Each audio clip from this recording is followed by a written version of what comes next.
Dustin with Dustin's Dollars. Today, I'm going to be talking about what I'm calling the missing Knightscope Investor presentation. And I'll explain what that is in just a moment. But before I begin, let me remind you that I'm not a financial advisor or a financial professional of any sort. All opinions I express in this video are mine and do not represent those of any company or any other individual. I currently hold a long position in Knightscope, so this video should be for your entertainment purposes only. Because I could be wrong about everything I say in this video, you need to do your own research before making any investment decisions. Okay, so I said the missing Knightscope Investor presentation. By the way, you can access this. It should be in the description of the video. You can click and find it, whether you're watching this live or watching this after the fact. So again, this is my disclaimer. And again, I'll repeat, I am not affiliated with Knightscope. And all the numbers and the explanations that are in this presentation are not real.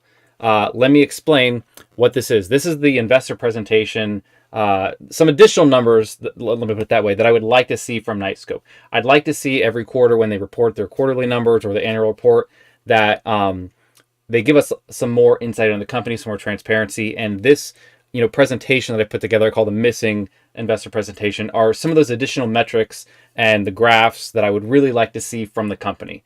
So again, the numbers that are in this presentation are fabricated. They are not real because these numbers are not reported by the company. I'm just going through as an illustration. I'm going to be tweeting this out at the company, seeing if they will take this under consideration and report some of these in the future. So hopefully we'll see some of this, no longer missing in future quarters. All right. So one other note, this is only for the autonomous security robot side of the business. This is not for any of the K1B. I think this is what they're calling that, the stuff that used to be called case emergency systems they acquired. And the reason why is because it's really the ASR side of the business that I want to see more detail about. So let me go into it. We get revenue numbers, but we no longer, as far as I can tell, have specific numbers of robots that have been deployed. We don't know how many, which models are deployed. And now that they are allowing the robots to be contracted on less than a 24/7 basis, I believe they went to part-time options available. I would really like to see these be reported. I'd like to see the total number of robots that are currently deployed at the end of the quarter, the breakdown by model. And again, these are fake numbers. This is just, a chart that it could look like to say, hey, mostly K5s. We got some K1 towers, some K1 hemispheres. And this would be really interesting to see, quarter over quarter, how this is changing. How we see. Hi, Wakaza. Thanks for hopping on the stream. Hopefully you caught the. I know you're one of my viewers who is interested in Knightscope. Hopefully you got the context here that these are some additional metrics and charts that I really would like Knightscope to report out when they do report their quarterly numbers and their annual reports. So this is going through this. I'm going to try to tweet this out to the company and see if they can take some of this under consideration and report more metrics over time. So let me continue on. So I'd really like to know, how many of each model are deployed, and then also over that fleet of robots, how many are contracted 24/7, which I think would be 168 hours per week. How many are in, different increments, so that we can have an idea when we can have an idea of how many robots, are contributing what portion to the revenue, right? Because a robot that's only working 84 hours a week is going to be contributing less revenue. But, as we sort of, I've talked about in the past, there's pros and cons to doing that, but it would be nice as an investor to just know that information. For Knightscope Plus, I don't think that they split Knightscope Plus out. Every so often, they'll have an announcement where they say that a customer has signed up for Knightscope Plus, but I don't believe in their quarterly report or investor presentations anywhere that they split this out. It'd be nice to know how many customers are utilizing this. It'd be nice to know how much revenue came from Knightscope Plus, and also how much of the cost of service was, directly attributable to Knightscope Plus as opposed to the rest of what they do for operating the robots out in the field. Customers. I would love to know how many customers they have. I think they might still report this, but it would be good to have some breakdown in terms of, which verticals do they have the most customers from, right? And I put a pie chart here. We could see, maybe we see a lot of hospitals, a lot of commercial real estate. I don't know. I know that they do have a lot of casino customers, but there also aren't that many casinos out there. This was sort of like a, again, a made up chart for maybe how things might look in the future. I'd also like to know how many of those customers are paying sort of at higher level increments. Of course, we have a bunch of customers paying $50,000 a year, in that vicinity, maybe less for some of the smaller models. I think 50,000 is a good benchmark for the K5. But in terms of some of these customers that have larger deployments, it would be good to track over time, quarter by quarter, how many customers are paying over $250,000 a year to Knightscope, and how many are paying maybe over $100,000 per year, so that we could track that and start to see customers, more and more large customers over time. I think that'd be a really good metric. I know other companies do split some of these things out. I've seen it in the past. I would love to see retention numbers. This is one that I don't believe they've ever explicitly reported.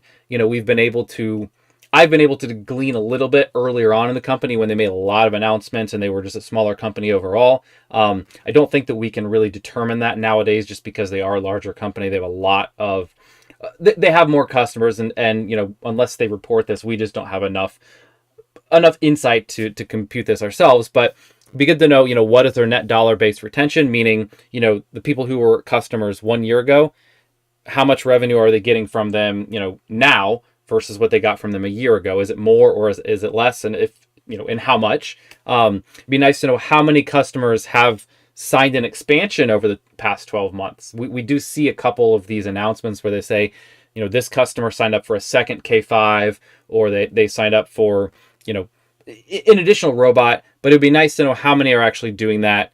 It would also be good to know, what is the average customer age, meaning how long has it been since they first signed up for Knightscope services? And this is really important, as we do, if you've looked at their unit economics, and I think I might have their investor presentation up in another tab, but if you're familiar with their target unit economics, you can see that the cash flows in year one are going to be negative. Cash flows in year two hopefully flip to positive, and then year 3, 4, and 5 are all positive cash flows from those years, because you pay for the robot in year one, but then that robot continues to operate. And of course, you have some service costs and some fixed costs to go along with that, monitoring and such. But there's a big chunk of cash that goes out the door in year one. So it would be good to know how many customers do we have that are actually renewing year after year after year. And so all of the cost of the robot, and also the sales and marketing that got that customer through the door, that we can actually start to take a look at the economics and see if they're working out, because we do see these customer relationships lasting for enough years to make the math work. Sorry, Wakaza says, my HOA is looking into 2 K1 hemispheres, and Knightscope Plus will bring down from 180K to roughly under 40K and reduce HOA fees by 8.5 to 8%. Hey, that that's great. I mean, that sounds like a fantastic case study. And I don't know why, this is another thing, this is not really my presentation, but I would love for them to have a couple case studies like that. If there was, Knightscope had this on their website of, here's an HOA where they used to be spending $180,000 per year, and now by signing up for Knightscope and deploying these ASRs, they've reduced their costs. They have equivalent service what they used to have, and now they've reduced the overall HOA fees by 8% by signing up for Knightscope and utilizing their services. I mean, that sounds like such a great story, where they could now go out and talk to a whole bunch of other HOAs and say, look at the results, look at the numbers from this client. So yeah, that's a fantastic story. I would love for Knightscope to have some of those themselves. All right, moving on here, profitability. And this is, for me, is a really, really big one, because we can't really tell very well, and the numbers look awful when you do read the reports. I think, reality is slightly better. I'm not going to say slightly better, right? The numbers are what they are. I think there's good explanations for why they are, or some explanations, although I don't actually fully understand it. And so that's where having some more transparency would be good, right? I'd like to know what is their gross profit margin by ASR model, because I think this is an important point for us to understand how future models are going to be, and also where those costs come in, right? I think you might have significantly different costs of service and cost of monitoring for your K1, for your K1s versus your K5s, right? And it would be good to know sort of how each model is contributing. It'd also be good to know, by the age of the robots that are deployed, what is their actual, on a per robot basis, so I say the average, their cumulative cash flows, right? And this is I made these numbers look significantly, I think, worse than what their target unit economics are. But as they have these robots that have been deployed, we do expect the robots that have been deployed for less than a year to be negative, and somewhere maybe in the 1 to 2 year range for that to flip. And then over time, as these robots have been, deployed for longer and longer for us to see the profits actually come in for those ones that have been deployed, especially the ones that deployed 5+ years. So this would be a great metric, and to see the actual target economics working out. That's really kind of, as an investor, what I want to see. I want to see the proof. The proof is in the pudding, and I want to see it.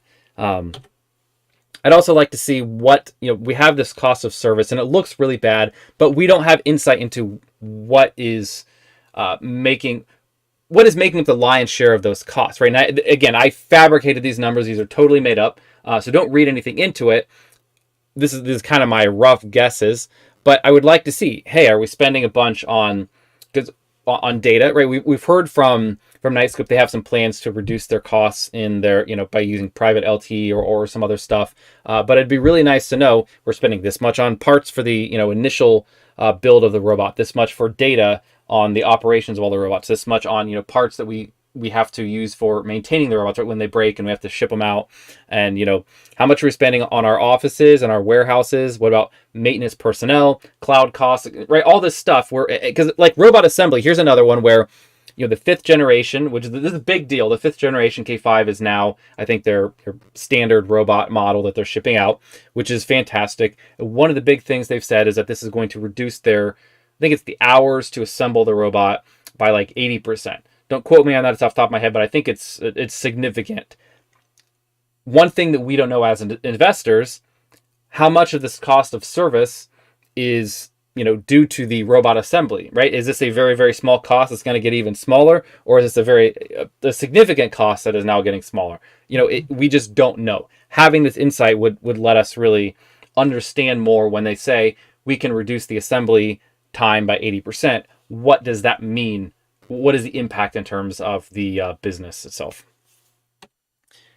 I'd also like to see, because this is a big thing, what their plans are to reduce each of those components. We have they could, again, these are all made up, but they could say, for the robot parts, the 5th generation design, reduces the part count, reduces the, the part cost because it uses less parts. Maybe they think that if they can buy in batches, they're 3 times larger. Maybe that buying in bulk could also reduce the per part cost by 15%, right? These are illustrations, and I came up with, this is just my brainstorming for, maybe what they are doing. I really don't know. But these are some of the things they could spell out so that investors can take a look at it and see, well, these are the current components of their cost.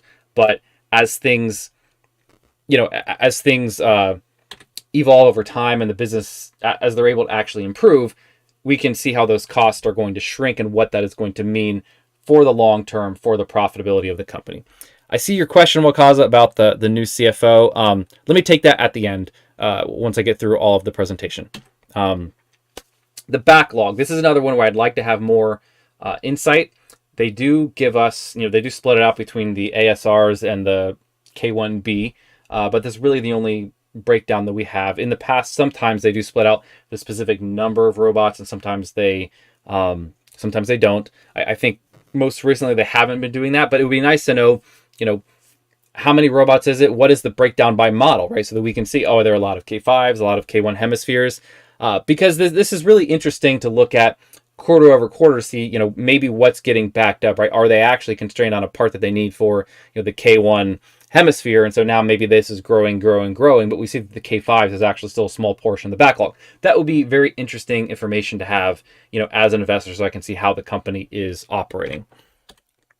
I'd also like to know what percentage of the backlog do they actually deploy in the quarter, right? So if they had, I'm making it up, they had, $2.5 million worth of backlog at the beginning of Q3, and at the end of Q3, maybe it's still $2.5 million. But what percent of the backlog at the beginning of the quarter did they actually ship, right? Maybe they actually shipped $500,000 worth of robots. Maybe they shipped $1.5 million worth of robots. I mean, I don't think that was the case, but they could have, right? And the backlog could still be the same at the end of the quarter if they actually made more sales that were in between, contract signing and deployment.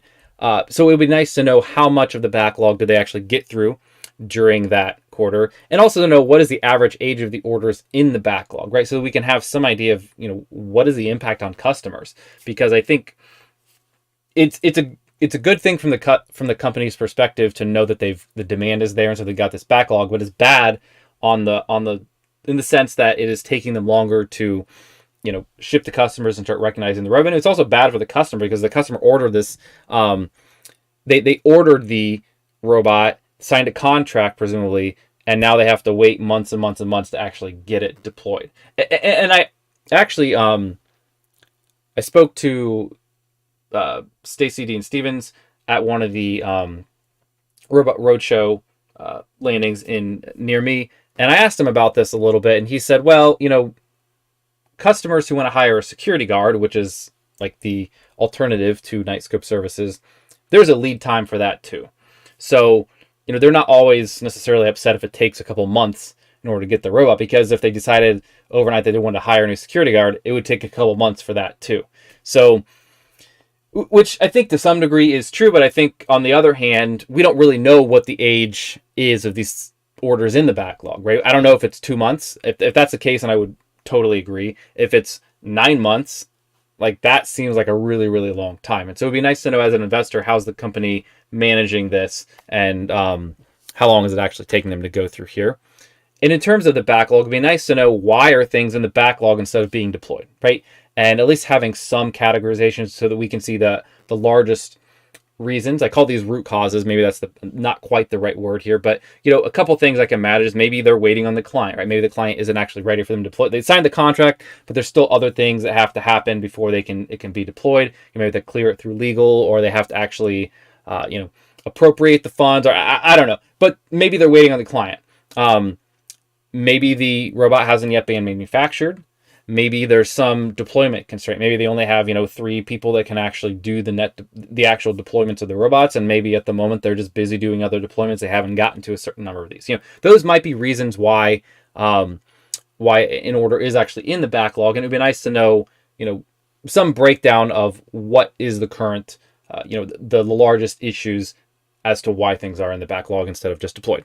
And then I like just a little bit at the end in terms of like what are their goals, or what is their focus for the next 3 to 12 months, right? Of course, they've said their focus is profitability, but that's really too vague.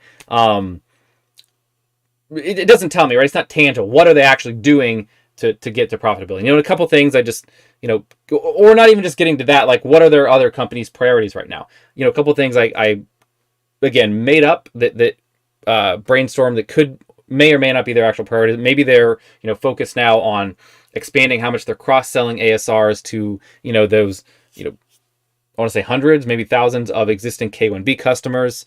Maybe they're focused on how they can, and I don't want to say recall, but replace the, 4th gen K5s with 5th gens. Maybe they're focused on like iterating to, instead of a version 5.0 K5, maybe they're focused on bug fixing and, improving, optimizing some of the, I don't know, some of the, data transfer, data compression, so that they have a version 5.1 that they're going to deploy. Some of those things we don't really get that insight. It'd be nice to see as an investor, because I assume they're working on things like this. They just don't actually share it. And it'd be real nice to know. And then of course FedRAMP. If there was any milestones of progress on that, that'd be great. And that's the end of what I had here. So that I'll pause here and just say if those are some of the things that I would like to see the company report. I know that maybe not all of these are possible. And I know I would say it's frustrating for me when we have had some of these town halls. I've asked, what I think are the most benign questions here. And there's been a couple where, the answer is I can't answer that. But that's what the company executives say. And I totally understand that because we were on a Zoom call, a town hall type meeting. Of course, they can't share material information there. But I think they, I'd be happy if these things were included in their quarterly report, or if these were filed, in an actual presentation that they post on their website. They file with the SEC through an 8K, and have it attached there so that is, official. Again, I don't know any of the legal limitations of what you may or may not, of what the company may or may not be able to do, but any subset of this, would be really helpful to me as an investor. So that's kind of what I would like to see. All right, I will take the comments now because I know Wakaza had some, and sorry, I sort of pushed you off there. I'm going to take these maybe in revert. I'm going to pick and choose which one in the order here. So you say NYPD will finally meet City Council soon. We will know if it's a yes, no, or hold. That will be great. I mean, I sure hope that they continue on, right? That would be good. I think a no would be bad. All great questions. Thank you. FedRAMP, we are waiting for the sponsors' response. VA takes forever, sadly. Yeah, so we're waiting on the sponsor's response. That's interesting. I didn't know precisely what we were waiting on at that point. I knew that it was held up. I didn't realize it was actually waiting on the VA. I can't say that's surprising, with the general reputation that it has, but that's hopefully they're able to work through that. I mean, that's such a it will be great when they can actually work with the federal government. All right, so I'm taking your questions like I said in random order as I'm going through it. But what's my view on the new CFO? I don't know what to think. I'm just gonna put that out there and just say I don't really know. I've looked at the. I haven't done a lot of research on the individual. I looked a bit at the company that he's currently or that he came from, and I mean, I'm not going to judge the CFO necessarily on the company's performance because the CFO isn't really responsible for all of those things. It also wasn't necessarily clear from the announcements whether this was voluntary or involuntary on Mallory's part for the current CFO for leaving. I think that would maybe I would maybe have a little bit different interpretation. I think if she is voluntarily leaving, as it was to some degree implied, although you never really get the full truth in these announcements. I think the companies generally will spin these to sound as benign as possible. But I think, if she voluntarily left, I don't take that as a good sign because, she's underwater on all of her stock and options that she's got so far in the company. She hasn't been here since day one. Like some of these people, do still have options that were granted at 16 cents a share or something. So even at the current price, they are profitable. She wasn't in that situation. She was way down on those. So of course that's a bit demoralizing. But on the other hand, like I think for her to be leaving now really is. If it was voluntary, it does make me, wonder why. Because I keep thinking the company is pretty close to an inflection point. Because with the TAM that they have and the potential, all we need to see is some more significant progress where the company is going to be able to start self-funding, is going to start being able to ramp up in terms of deployments and, revenue. And I think this very quickly is going to be re-rated, meaning the multiple that they get on their price of sales is going to flip dramatically, or it could happen in a very, very short period of time. That is again not financial advice, not a prediction, but I that is what I see happening. Are you still long? Yes, I am. I have not sold any of my shares of Knightscope. I haven't added any recently. If that tells you anything. But I have not sold any of my shares. I still think that the TAM for this company is absolutely massive. I think they are, I think it's a mixed bag because, as time goes on, there are more and more companies that enter the robotic space. I think at some point you're going to have more general purpose robots that could also take over security. I just, and this could be a whole nother video. I think there's some specific reasons as to why you may not want to just use why Knightscope will have advantages over somebody who is just doing a general purpose robot. Maybe in the long term when robots have some significant intelligence behind them and you can communicate with the robot itself, then maybe some of those advantages that Knightscope has go away.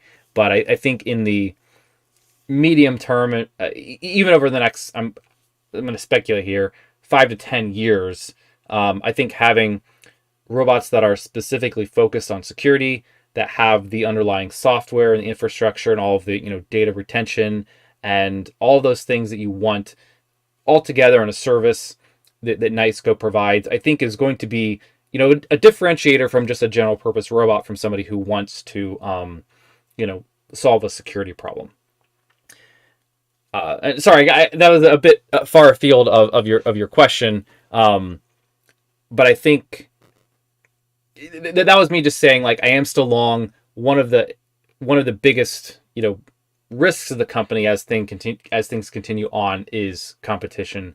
But again, I see them in the actual security robot space. I don't know anybody else who is at the same position that they're at.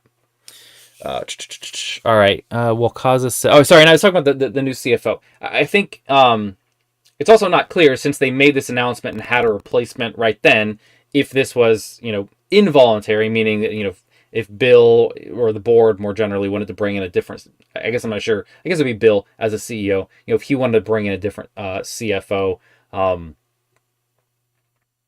that maybe is a slightly different read. Then we can't really take anything off of Mallory's sentiment, in terms of whether she decided it was a good time to leave the company or not. The one thing I would say is replacing the CFO makes me wonder, why do you replace the CFO? Because this is going to be around their financing. And clearly the company, is not at a point where they're, cash flow positive. They are cash flow negative, so they have to continue raising in some form or fashion. I think, I do wonder if there's some different avenues. Maybe Bill wanted to explore, maybe Mallory didn't. I don't know. They have been very unconventional in the past, and maybe this is a move to start to get somebody who's has some experience with those things. I don't know. That's again pure speculation at this point. They have turned over the CFO a couple times, because I do remember there was before Mallory there was another woman in the job. Don't quote me. I think her name was like Marina or something. And I think I think it came out that she was dismissed, that it was involuntary on her part sometime in the 2019 time frame, and that's when Mallory got hired. So it's not like this has been, they haven't had one CFO for 10 years or so, as they have for a number of other management positions. So we'll see what it brings. I don't think it impacts the operations of the company, which is the most important part. Sorry, that was a bit of a monologue. Hi, Transient Stacker. Thanks for hopping on the stream. Wakaza says, looking at the short interest info, it seems the shorts are holding the share price hostage. Attorney Basile needs to hurry up. We have till February 2024 to be in compliance with NASDAQ. Yeah, so the short interest is quite high. You can go look at, I think it's right here. And it continues to go. I do take a look at this every time it comes out. It has continued to go up, right? So this is just a table. It may not be too legible, but if you go back at the end of Q2, there were about 4 million shares short. The end of Q3, there were 6 million. As of today, there's 7.5. Sorry, not today. Again, this data is lagged, so you never know what the short interest is in real time. This is as of the end of November. We should probably get a new number reported in the next couple of days. That will be as of December, middle of December. The one thing I will say is, I think, and I've observed this in a number of different companies, the short interest does tend to grow when companies are cash flow negative and they are issuing shares to fund the company, which is what Knightscope is doing right now. Because they know that if the company is still issuing shares, it's fairly unlikely that as somebody who's short the stock, that it's going to be hard for you to buy back shares to cover your short position. I also think if there was anybody out there that did not do deep research in the company, just look at the numbers. I mean, seeing negative gross profit margins always looks like it's a horrible thing to see. Again, I think it's Knightscope is a bit different in that there are some, I think, non-cash items that go up even in that space. Both in terms of stock-based compensation and depreciation, amortization. And I think there's, a fair bit of fixed costs that over time we're going to see become a smaller and smaller portion of that. So whole different conversation. But I do think somebody who is, let's say a bit blindly looking for stocks, that are in danger of going bankrupt. That would, again, the stock that's going to go bankrupt is a great stock to short. Knightscope's reports do suggest that. I just think you have to dig deeper. I don't think it's quite that clear with Knightscope as it might be for another company that had negative gross profit margins. Yeah, that's kind of my initial thoughts on the short interest. I do think, if they continue on, I don't. It is bad for the stock right now. It does seem to be growing. It will be really interesting to see how they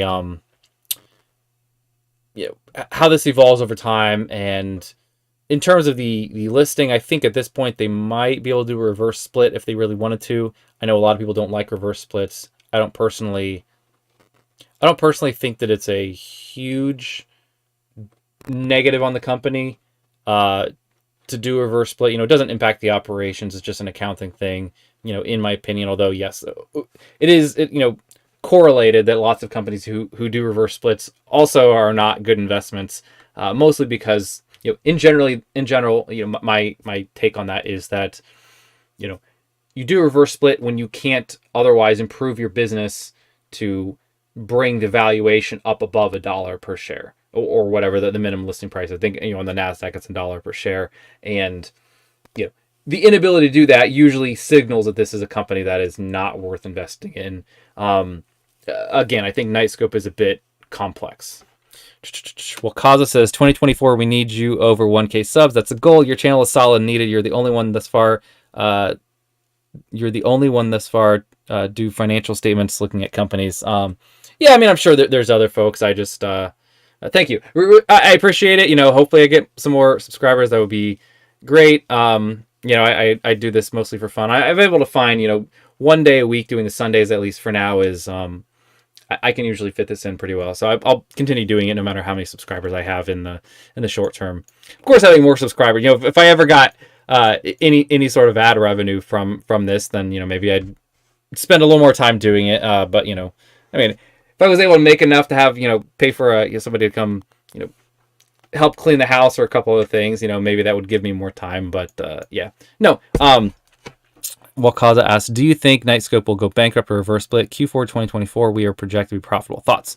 So they might do a reverse split. I think if they were going to be out of compliance, they would. I also think, talking on the compliance thing, they can also get an extension or request an extension. And I think for a company, if they can show something like revenue growth or other stuff, I don't know exactly what NASDAQ looks at, but if they can show that they're not just going straight down, especially if they can see it's bouncing up closer to $1, but not quite there, they might give them an extension there to have another 180 days to get back in compliance. So, I don't think a reverse split is inevitable, but it is certainly possible. Do I think they're going to go bankrupt? That is a harder question. They are projecting to be profitable. I do think my projections in the past have been more optimistic than what reality has materialized. So I don't have a good track record. I'll go ahead and just put it out there and state that. But I do think they are. I think they did a fairly good acquisition with the case, and I think that's helped give them a base of profit or cash flow that they can actually rely on. I think for the ASR side of the business, I'm not quite sure, and I'd really like to have more transparency around that. The ASR side of the business should be growing faster than it is. I'm not sure why it's not. The costs should be coming down faster than they are. I'm not sure why they're not. From my, again, limited understanding, I do think they spend a lot on data transfer, network, like Verizon, AT&T, etc., whatever they're doing there, data transfer. I don't know any of the details. I'm a software engineer, so immediately I'm thinking how we could reduce the amount of data they need to transfer, which could be very significant. And this may be a modification of their product offering. They've also insinuated they're going to, be raising prices a bit. And I think that is a good thing for them to do. Whatever they raise the prices is going to be pure profit for them, right? It doesn't cost them, anymore. There's no competitor that people are going to say, well, this other competitor is not raising their prices, so we're jumping ship over there. I think they're still in price discovery mode, and I think the fact that there aren't other competitors that are out there undercutting them, should mean that they have a little pricing power. And I think all of that plus the ability to raise money. I think if they are able to get the bonds, that should get some cash through the door. So, and I think your question is really, are they going to go bankrupt in 2024? I don't think so. But anything's possible, right? I also think with talking about the macro picture, as interest rates, if they do actually come down in 2024, and especially if they come down a little faster than what people think, then that might allow them to really pick up more funding at attractive terms. Yeah. Well, Cousin says, love your honesty. Well, I'm not sure what part that was for, but I'm being completely honest with pretty much everything I do on my channel. I just, it's a complex topic in terms of, are they going to go bankrupt? Like, I don't know. It is possible. And I'm not lying when I say I have a long position. So if they go bankrupt, I would lose it all. Well, Kaza says, I agree. I stay realistic too, but I am positive and long. Doing DD is imperative. Yeah, absolutely. And I do, when the quarterly reports come out, I'm not always able to do a video on them immediately, but I'm when they get filed, I'm reading them as soon as I can. I think it'll be interesting this next 2 quarters to see how things change, especially with the K5, the 5th gen finally shipping. I think that, could be a tipping point for the company where they finally are, getting those margins for the ASRs better. And again, that's another thing where, it's all tied together, where I feel like if they start to show margins improving and they can explain, and they say, look, the 5th gen K5 is a better design. It is cheaper to produce. It is, more reliable for operations, and it doesn't require as much service. And they can say, look, like, I would love for there to be a, going back to this, where's my my slide on profitability, if that's not it, this sort of thing. I would love to see something. This is actually a bar chart that's stacked, not a pie, but a bar chart where they stack up all these costs, and they say, this is what it was for the 4th gen K5, and then they say, this is what it is for the 5th gen K5 after the first year, and so you can see, that the costs all added together are smaller, and they can say part costs went down, service costs went down, assembly costs went down, right? All these things. I mean, that's what I'm hoping to see. And I think if they can see that, if they can show that, people will see it. We'll see the profitability is going to be improving over time.